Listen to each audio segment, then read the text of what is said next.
हरे कृष्णा दोस्तों, स्वागत है आपका सीजीपीएससी व्यापम हम में एक बहुत ही शानदार पॉजिटिव न्यूज के साथ। जी हाँ दोस्तों, आज आप लोग टेलीग्राम हमारे चैनल पे देख रहे होंगे, लगातार अपडेट मिल रही है।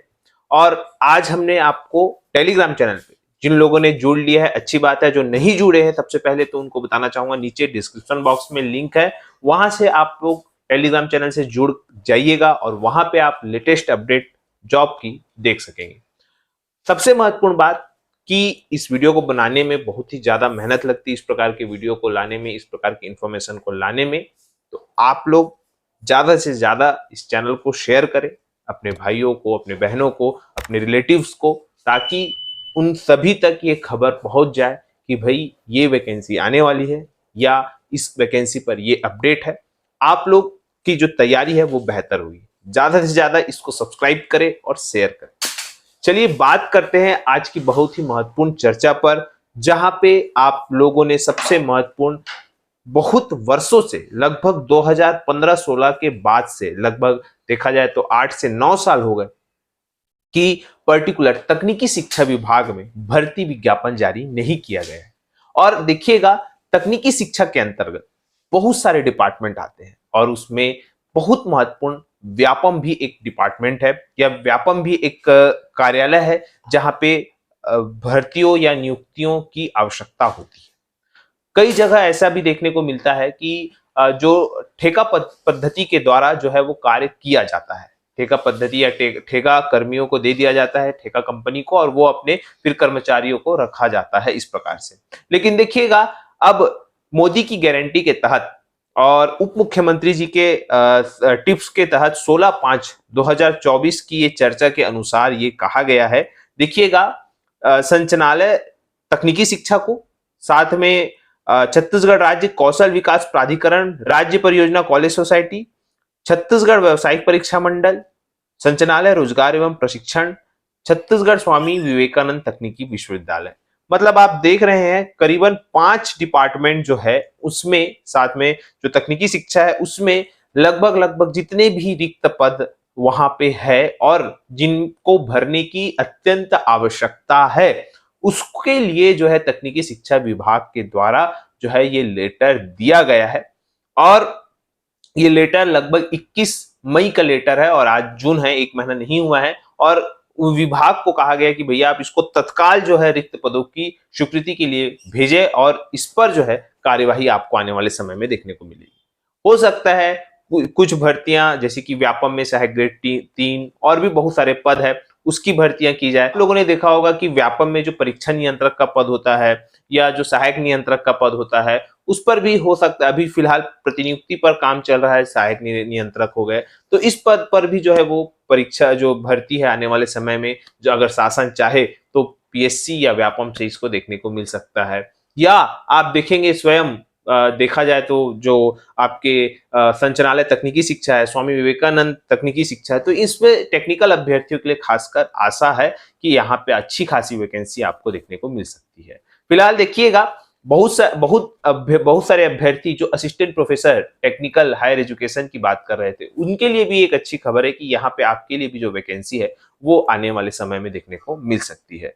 दूसरी, अगर हम बहुत ही महत्वपूर्ण बातचीत करें तो हम आपको कुछ दिन पहले पटवारी भर्ती के संबंध में चर्चा किए थे कि भाई देखिए, पटवारी भर्ती परीक्षा अगर आयोजित जिलेवार होगी तो कहीं ना कहीं रायपुर, बिलासपुर, 2 जिलों के अभ्यर्थियों को खासा नुकसान होता है। और यही 2 जिले जो है, आप देखेंगे किसी भी परीक्षा में इन्हीं दोनों जिलों में सबसे ज्यादा अभ्यर्थी बैठते हैं, सबसे ज्यादा एग्जाम सेंटर इन्हीं दोनों जिलों में रहते हैं, सबसे ज्यादा तैयारी करने वाले भी इन्हीं 2 जिलों से आते हैं। तो अब यहाँ पे ये देखने वाली बात है, जब अलग अलग जिलों में वैकेंसी के जिले के हिसाब से भर्ती निकलेगी, तो रायपुर और बिलासपुर के अभ्यर्थियों की गलती क्या? क्योंकि होता यह है कि जितने भी पटवारी है जो पहले से पदस्थ है, वो ट्रांसफर करवा के कहीं ना कहीं कहाँ आ जाते हैं, रायपुर बिलासपुर में आ जाते हैं। जिससे कि ये हो रहा है कि 1/4/2024 की स्थिति में बिलासपुर में सेटअप से ज्यादा जो है वहां पे पदस्थापना हो गई है, वो भी 5 एक्स्ट्रा लोगों की पदस्थापना हो चुकी है। तो कि अब बिलासपुर में तो फिर भर्तियां ही नहीं आएगी ऐसे चलते। तो भाई आप लोगों को यही कहूंगा, आप लोग मंत्री जी के पास जाइए, राजस्व विभाग, राजस्व मंत्री जी के पास, वित्त मंत्री और मुख्यमंत्री, तीनों को कुछ नहीं ज्ञापन दीजिए कि भैया यहाँ पे कितने साल हो गए, ना ही रायपुर में अच्छी सी वैकेंसी निकली, ना बिलासपुर से पटवारी की भर्ती निकली है। तो इसको निकालने के लिए आप लोग हम लोगों को जो भर्ती नियम है उसको संशोधित किया जाए और इसको राज्य स्तरीय किया जाए। राज्य स्तरीय करने से ठीक है ना भैया, आप राज्य स्तरीय कर दो, फिर इसको जहां जहां भेजना है आप वहां पोस्टिंग करवा दीजिए। सबसे अच्छी बात, सबसे महत्वपूर्ण बात है कि राज्य स्तरीय परीक्षा का मांग करना चाहिए खासकर। और ऐसे भी नहीं कि बिलासपुर और रायपुर, इसके अलावा भी आप देखेंगे 1/4/2024 के जिले में सरगुजा जिले में मात्र एक पद खाली है पटवारी की। तो कहीं ना कहीं सरगुजा जिलों के अभ्यर्थियों के लिए भी ये खासा नुकसान है। तो ऐसे अन्य जिलों भी है जहां पे पटवारियों की जो स्थिति है, 1 पद, 8 पद, 6 पद ऐसे खाली है। तो स्वाभाविक तौर पर जिला स्तरीय भर्ती निकलना चाहिए पटवारी की। जिस प्रकार से आप लोगों ने देखा कि राजस्व निरीक्षक भर्ती राज्य स्तरीय परीक्षा होती है और उसके बाद पोस्टिंग उनको जिले वाइज दे दी जाती है, उसी प्रकार से आप लोग जो पटवारी भर्ती परीक्षा है उसके लिए भी जिला स्तरीय न होकर राज्य स्तरीय, इस प्रकार की मांग आप लोग कर सकते हैं। रही बात, बताना चाहूंगा इसका पूरा जो डिटेल है आपको हमारे टेलीग्राम चैनल में मिल जाएगा। पटवारी के वर्तमान 1/4/2024 की स्थिति में 949 पद खाली है। तो आप लोग से दरखास्त है भाई कि आप लोग इसको राज्य स्तरीय भर्ती की मांग करिए और निश्चित रूप पे ये जो भर्ती है उसके लिए शासन प्रतिबद्ध है और आपकी बात जो है वो सुनी भी जाएगी। बस मौका है कि आप लोग सही समय पे सही चीजें सही स्थान पर करें, क्योंकि हमारे बताने का मकसद यही है। क्योंकि बाद में आप लोगों को सीधा नोटिफिकेशन मिलता है और उसमें बताया जाता है कि भाई बिलासपुर और रायपुर में तो पोस्ट ही नहीं है, उस समय आप लोग कुछ भी नहीं कर पाते। अभी समय है तो समय रहते आप लोग भर्ती नियम में परिवर्तन करवा सकते हैं। तो आप लोग जाइएगा, एक एप्लीकेशन बना लीजिए, एप्लीकेशन में करीबन 5-10 लोगों का साइन ले लीजिए और फिर वहां पे आप मंत्रालय, मुख्यमंत्री निवास, वित्त मंत्री निवास और आपका सचिव, ये सभी को जो है वो दीजिएगा लेटर और वहां पे भर्ती नियम में संशोधित करने का जो है आवेदन निवेदन करिएगा। रही बात, देखिएगा ऐसा महत्वपूर्ण विभाग सहायक जो फॉरेंसिक डिपार्टमेंट है छत्तीसगढ़ का, वो ऐसे फास्ट गति से काम किया कि मात्र 10 दिनों में ही रिजल्ट जारी कर दिया।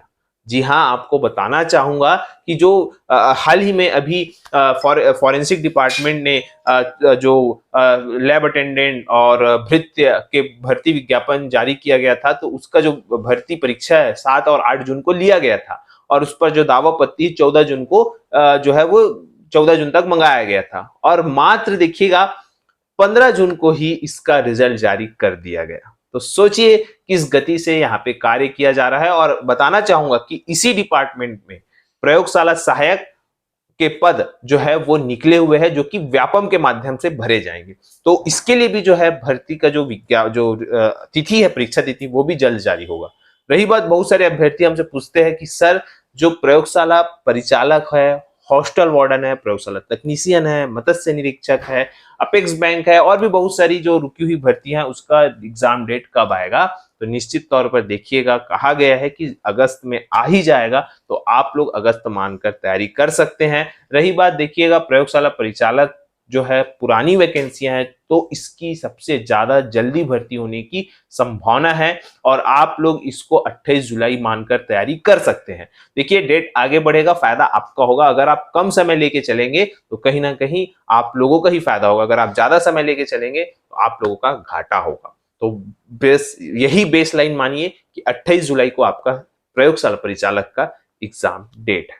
फिलहाल इसके साथ ही देखिए हम बहुत ही महत्वपूर्ण बात करना चाहेंगे, जिस हमने कट ऑफ भी बताया था इसका, और कट ऑफ भी लगभग हमारा जो प्रिडिक्शन है वो लगभग सही बैठा है यहाँ पे, क्योंकि पेपर का एनालिसिस और अभ्यर्थियों से चर्चा के बाद जो बातें सामने आई उसको हमने आपके समक्ष रखा था और कहीं ना कहीं अभ्यर्थियों ने भी सही रिव्यू दिया था उस पेपर का और जो आपका कट ऑफ एनालिसिस है वो भी हमारा सही बैठा। फिलहाल वीडियो देख सकते हैं। तो देखिए जो टॉपर की मैं बात कर रहा हूँ, जो टॉप करेगा इस एग्जाम में, और आप लोग देखते रहिएगा, वो उसका अंक 80+ रहेगा। याद रखिएगा, सामान्य का 80+ जो है वो सामान्य का रहेगा, क्योंकि 4 ही पोस्ट है, 80+ इसके सामान्य रहने की बात है। और फिर ST SC ऐसा है कि चूंकि अब 80 जा रहा है तो आप समझ सकते हैं कि ये पेपर कितना और कैसे आया होगा। ठीक है, तो यही सब बताना था भाई कि देखिए किस प्रकार का जो है कट ऑफ गया हुआ है और आप लोग बिल्कुल कैसे पेपर बनाए हैं जरूर कमेंट करके बताइएगा। ठीक है, यही सब जानकारी देना था। आशा करता हूँ कि चीजें समझ आई होगी। वीडियो अच्छा लगा तो इसे ज्यादा से ज्यादा लोगों तक शेयर करें, लाइक करें, सब्सक्राइब जरूर करें।